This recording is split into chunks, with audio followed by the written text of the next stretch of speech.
গঙ্গার ভাঙনে বিপন্ন পূর্বস্থলীয় কমলনগরের শিব মন্দির রক্ষায় মিলল দুই সমাধান সূত্র। গঙ্গা ভাঙনে ক্রমশই বিপন্ন পূর্বস্থলীর কমলনগরের ফেরিঘাটের ঐতিহ্যবাহী শিব মন্দির দ্রুত ব্যবস্থা না নিলে যে কোনো দিনই মন্দিরটি গঙ্গার গর্ভে তলিয়ে যেতে পারে বলে আশঙ্কা স্থানীয়দের। সম্প্রতি সামাজিক মাধ্যমে মন্দিরটির বিপন্নতার ছবি ছড়িয়ে পড়লেও প্রশাসনের তরফে এখনও কোনো দৃশ্যমান উদ্যোগ না নেওয়ার অভিযোগ উঠছে। এরই মধ্যে নিজেদের আর্থিক সহায়তায় একসময় এই মন্দিরটি নির্মাণের সহযোগিতা করা ধর কনস্ট্রাকশন পরিবারের সদস্যরা কমলনগর ঘাটে এসে পরিস্থিতির খোঁজ খবর নেন। পরিবারের তরফে জানানো হয়, নিজেদের উদ্যোগেই মন্দিরটি সংস্কার করতে তারা প্রস্তুত। প্রয়োজনীয় অর্থের যোগানও তারাই দেবেন। পরিস্থিতি পর্যবেক্ষণ করে চলতি মাসের শেষ থেকেই কাজ শুরুর পরিকল্পনা রয়েছে।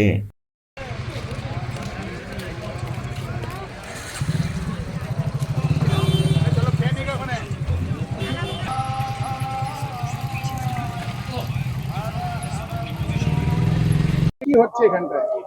এখানে হচ্ছে আমরা অনেকদিন আগে, মাস খানেক আগে আমরা পেপারের মাধ্যমে দেখেছি এই যে মন্দিরটা আছে দেখছেন, এই শিব মন্দিরটা গঙ্গার বক্ষে ভেঙে যাচ্ছিল।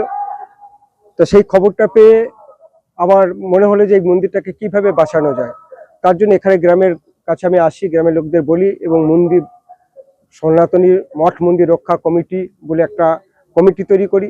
সেই কমিটির আমাকে সভাপতিত্ব হিসাবে গ্রহণ করেন এবং আমি বিভিন্ন মঠ মন্দিরে গেছি, মহারাজদের কাছে গেছি, অনেক শিল্পপতিদের কাছে গেছি, অনেক ট্রাস্টের কাছে গেছি যে মন্দিরটা কিভাবে রক্ষা করা যায়। তো তারা আশ্বস্ত করেছেন।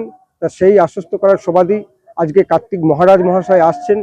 তিনি এখানে সভা করবেন এবং এই মন্দিরের রক্ষা করার উদ্দেশ্য নিয়ে তিনি আসছেন। এটা আমাদের বড় পাওনা, উনি দেখে যাবেন। সেই সঙ্গে আমরা এখানে এই মন্দিরটি যে প্রতিষ্ঠা করেছিল অশোক ধরবাবু, সেই অশোক ধরবাবু আমেরিকায় থাকার কারণে তিনি আসতে পারেননি, কিন্তু তার পুত্র এবং তার ভাইপোকে এখানে পাঠিয়েছেন। আজকে এই মহতী উদ্দেশ্যে তারাও এসেছেন, তারা সমবেত হয়েছেন। আমরা চাইব আগামী দিনে এই মন্দিরটা খুব সুন্দরভাবে সংস্কার হোক, এটুকুই আমাদের চাওয়া। কতদিনের মধ্যে কাজ শুরু হতে পারে মনে করছেন? এটা যে ধরবাবু আছেন, যে মন্দিরটা প্রতিষ্ঠা করেছিলেন, তিনি একজন নিজে সিভিল ইঞ্জিনিয়ার এবং তার পুত্র বা ভাইপো যারা এসেছেন তারাও ইঞ্জিনিয়ার।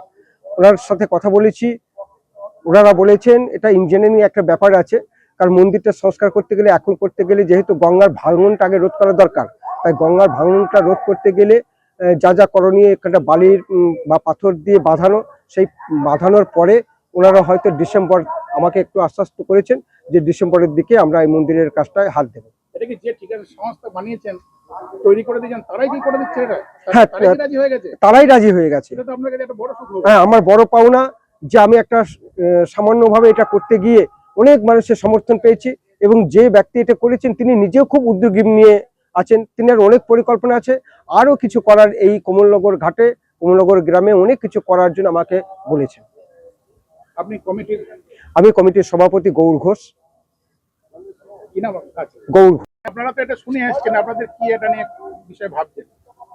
আমরা ভাবছি যত সম্ভব তাড়াতাড়ি, যতটা তাড়াতাড়ি হোক এই জায়গাটার মেরামত। আমরা যেমন এই মন্দিরটাও করেছিলাম, তেমন ভাবে এই মেরামতটাও আমরা শুরু করব। টাকার উদ্যোগটাই প্রথম ছিল যেটা তৈরি করা। একদম, মানে এটা আমাদের পারিবারিক উদ্যোগ অবশ্যই, এবং ধর্মাংশের। এবং অশোক ধর যিনি আমার কাকা, উনি মেনলি এই জিনিসগুলো করছেন। আপনাকে এর আগেও বললাম যে আমরা পুরো ওয়েস্ট বেঙ্গলে 16টা মন্দির করেছি এখনো অবধি। তো এগুলো পুরোটাই সম্পূর্ণ নিজেদের উদ্যোগে আর এটা জানার পরে, অবশ্যই এটা যখন যেখানে মহাদেব এখানে আছেন, তো সেই জায়গাতে অবশ্যই আমরা শুরু করব। এর ভেতরেই আমরা সবার সঙ্গে বসে একটা মিটিং করে অবশ্যই করতেই হবে। বাঁশের খাঁচা ফেলে আপাতত গতিপথটাকে আমরা একটু ভাবছি যে বালির বস্তা এবং ওটা দিয়ে গতিপথটাকে একটু চেঞ্জ করে দিয়ে, সাপোর্ট দিয়ে, তারপরে পরবর্তীকালে যেই জায়গাটা বসে গেছে ওই জায়গা থেকে আমরা অন্যভাবে ভাবছি যে কনস্ট্রাকশন কিভাবে করা যায় সেভাবে করবো। অবশ্যই হলে তো খুবই ভালো। আমাদের দেখুন, মানুষ হিন্দুত্ব নিয়ে কাজ, সনাতনীদের নিয়ে কাজ, সবাই এগোবে। অবশ্যই আমরা এটা নিয়ে সবার আগে আসবো এবং করব, এবং দাদাদের উদ্যোগ সবাই মিলে আমরা করব। তবে আমরাই শুরু করব সবার আগে, তো সেটাই আমরা এগোচ্ছি। এই মন্দির রক্ষা কমিটির কাজ কিরকম মনে হচ্ছে এরা যেরকম ভাবে খুবই ভালো উদ্যোগ, খুবই ভালো উদ্যোগ দাদারা যেভাবে এসেছে, এবং সব থেকে যেটা ভালো লাগছে যে সরকার পরিবর্তন হয়ে মানুষজনের ভেতর যে এই আবেগটা, সনাতন ধর্ম এবং হিন্দু ধর্ম নিয়ে যে আবেগটা, এটা এত ভালোভাবে আসছে।